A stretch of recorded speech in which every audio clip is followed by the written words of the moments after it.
একজন সন্তান সার্থক তখনই যখন তার মা বাবাকে সম্মান করে, তার মা বাবার প্রতি শ্রদ্ধা জড়ে। আজকে তারই প্রতি আমি এখানে এসে যা দেখলাম, কারণ আমার একটা ইমোশন কাজ করে, কারণ আমি শেখ কামালের বন্ধু ছিলাম, আমরা ক্রিকেট খেলতাম একসাথে, 32 নম্বরে বউ গেছি, সেই সুদারে মণিভাইকে আমরা অনেক কাছ থেকে দেখছি, এবং এই পরিবারের সাথে একটা অন্যরকম সম্পর্ক। আজ তারই সুযোগ্য পুত্র আজকে এত সুন্দর একটা হাসপাতাল তার মায়ের নামে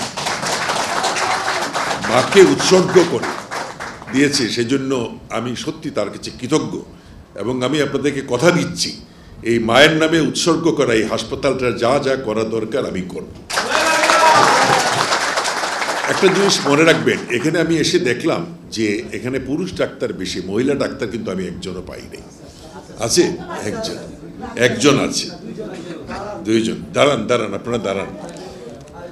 আচ্ছা, যাই হোক, যাক এটা ভালো কথা যে মহিলা ডাক্তার। এই মা ও শিশু কেন্দ্রে যে কল্যাণের যে হাসপাতালটা, যে এখানে মা এবং শিশু দুইজনেরই আমাদেরকে কেয়ার করতে হবে, দুইজনেরই আমাদেরকে খেয়াল রাখতে হবে। এই সমস্ত হাসপাতালে এসে আমি কয়েকটা খাতা কয়েকটা আমি জিনিস দেখলাম, যেখানে যে অ্যান্টিনেটাল চেক আপ, যেটা প্রসবের আগে যে চেক আপটা, সেটা করা হচ্ছে কিনা আমি দেখলাম যে না, ভালোভাবেই এখানে সেটা তারা মেনটেন করছে। আরেকটা জিনিস আমি বলি, এখানে যারা মহিলা ডাক্তার আছেন, আমি আপনাদেরকে একটা কথা বলি যে দেখেন, মায়েদেরকে যখন আপনারা দেখবেন, একটা জিনিস বাংলাদেশে খুব কমন, যেটা আমাদের সাধারণ মায়েরা ইগনোর করে এবং তার যত্ন নেয় না, যেমন ব্রেস্ট ক্যান্সার। আপনাদের এখানে যখন মারা আসবে, আপনারা সেই জিনিসটাও খেয়াল করবেন, তাদের ব্রেস্টে কোনো লাম্প আছে কিনা। এবং আমি আপনাদেরকে বলে যাই, আপনারা যদি সেরকম কোনো রুগী পান, আমাদের হাসপাতাল Sheikh Hasina burn institute of plastic সার্জারিতে বাংলাদেশে সবচেয়ে ভালো ব্রেস্ট স্ক্রিনিং হয়, সব অত্যাধুনিক যন্ত্রপাতি দিয়ে। আপনারা যদি আমাদের কাছে 15 জন করে রুগী এরকম পাঠিয়ে দেন, বিনামূল্যে আমরা সব টেস্ট করে তাদের চিকিৎসা করে দিই। এটা একটা খুব ইম্পর্টেন্ট। আমি সারা দেশ ঘুরে বেড়াচ্ছি, আমার কাছে খুব কষ্ট লাগে যে যখন দেখি যে আমার জানা মতে, আমি তো সারা জীবন চিকিৎসা করেছি, আমি জানা মতে যখন মারা আসেন গ্রাম দেশ থেকে এই ব্রেস্ট ক্যান্সার নিয়ে, তখন কিছুই করার থাকে না, একমাত্র ওয়েট করা ছাড়া। তো সুতরাং আর্লি ডিটেকশন এটা খুব ইম্পর্টেন্ট বাংলাদেশের জন্য। আমরা যদি প্রাথমিকভাবে আমরা রোগটা নির্ণয় করতে পারি, তার চিকিৎসা আছে। দেখেন, মাননীয় প্রধানমন্ত্রী যে নিরলসভাবে কাজ করে যাচ্ছেন, আমি কিছুদিন আগে জেনেভা গিয়েছিলাম ওয়ার্ল্ড হেলথ অ্যাসেম্বলিতে। আপনাদেরকে আমি একটা গর্বের সাথে একটা কথা বলি, প্রত্যেক দেশের মন্ত্রীরা যখন বক্তৃতা দেন, তখন প্রথমেই কিন্তু তারা মাননীয় প্রধানমন্ত্রীর নামটা উচ্চারণ করেন এবং তারা বলেন যে Sheikh Hasina is the role model of health sector. এই কমিউনিটি ক্লিনিকের মাধ্যমে শেখ হাসিনা যে কাজটা করছেন, সেইটাকে এখন ধরে রাখার দায়িত্ব কিন্তু আমাদের। আজকে আমি জীবনের কোনোদিন স্বপ্ন ভাবিনি আমি কোনোদিন মন্ত্রী হব। আমার সাথে আমাদের প্রতিমন্ত্রী রোকেয়া সুলতানা, উনিও ভাবেন নাই যে আমরা মন্ত্রী হব।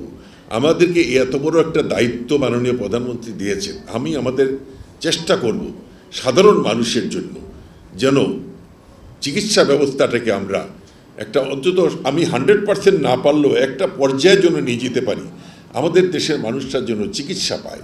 কারণ আমি যখন সংসদে যাই, বিভিন্ন সংসদ সদস্যরা একটা কমপ্লেনই করেন যে ওই হাসপাতালে ডাক্তার নাই, এটা নাই, সেটা নাই। হ্যাঁ, আমি জানি অনেক ঘাটতি আছে এবং এই ঘাটতি রাতারাতি পূরণ করা সম্ভব না। আমরা কাজ করে যাচ্ছি, আমাদেরকে কিছুটা সময় দেন, আমরা চেষ্টা করব যে মানুষের দোরগোড়ায় চিকিৎসা ব্যবস্থার জন্য আমরা পৌঁছে দিতে পারি, যেভাবেই হোক।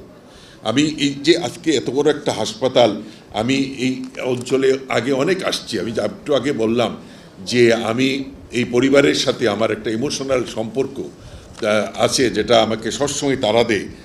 কারণ আমি এই ধরনের কাজ করতে আসলে আমার কাছে খুবই ভালো লাগে। আমি খুব নিজেকে ধন্য মনে করি, কারণ আমি মনে করি আজকে বাংলাদেশ যদি না হতো, আজকে যদি মাননীয় প্রধানমন্ত্রী এবং মাননীয় প্রধানমন্ত্রী আমাদের জাতির জনক বঙ্গবন্ধু যদি এই দেশ স্বাধীন না করতেন, আমি সামন্তলাল সেন কোনোদিনই এখানে বসতে পারতাম না। সুতরাং আমি অকৃতজ্ঞ হইতে চাই না। আমি সেই পরিবারের জন্য যতটুকু করার দরকার যা করা দরকার এই পরিবারের স্বার্থে। আজকে এখানে এমন একজন মহিষী নারীর নাম জড়িত যে এখানে যদি আমি কিছু না করি তাহলে উনার প্রতি অসম্মান করা হবে।